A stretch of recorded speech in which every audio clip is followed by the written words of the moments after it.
बिस्मिल्लाहिर्रहमानिर्रहीम। अस्सलाम वालेकुम दोस्तों, उम्मीद करता हूँ आप बिल्कुल ठीक ठाक होंगे। दोस्तों आज है 19 अगस्त सन 2021 और दिन है जुमेरात का। आज की वीडियो में मैं आपके साथ शेयर कर रहा हूँ ओमान के कोविड-19 के केस। ये टोटल 24 घंटों का डाटा है।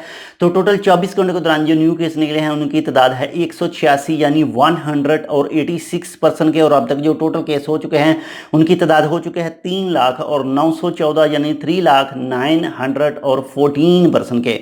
और दोस्तों अगर वफात की बात करें जो टोटल 24 घंटों के दौरान न्यू हुई है तो वो हुई है 7 अफराद की यानी 7% की। और अब तक जो टोटल वफात वाक़या हो चुकी हैं उनकी तादाद हो चुकी है 4,020 यानी 4,020% की।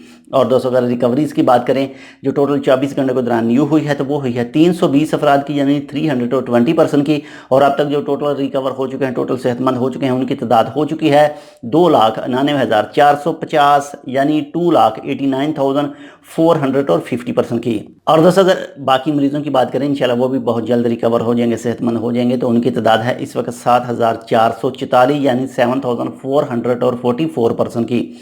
और दोस्तों अगर हॉस्पिटल की बात करें जो टोटल 24 घंटों के दौरान न्यू एडमिट हुए हैं तो उनकी तादाद है 20 यानी 20%। और अब तक जो टोटल हॉस्पिटल में मौजूद हैं उनकी तादाद है 196 यानी 196% की। और दोस्तों अगर ICU की बात करें जो इंतहाई निगहदाश्त हालत में इस वक्त मौजूद हैं तो उनकी तादाद है 86 यानी 86। अल्लाह ताला इनको जल्द से जल्द सेहतयाब करे। ये थी आज की अपडेट। अगर आपने अभी तक हमारे channel Tech with Urdu subscribe नहीं किया तो आप इसको सब्सक्राइब कर सकते हैं। अल्लाह हाफिज़।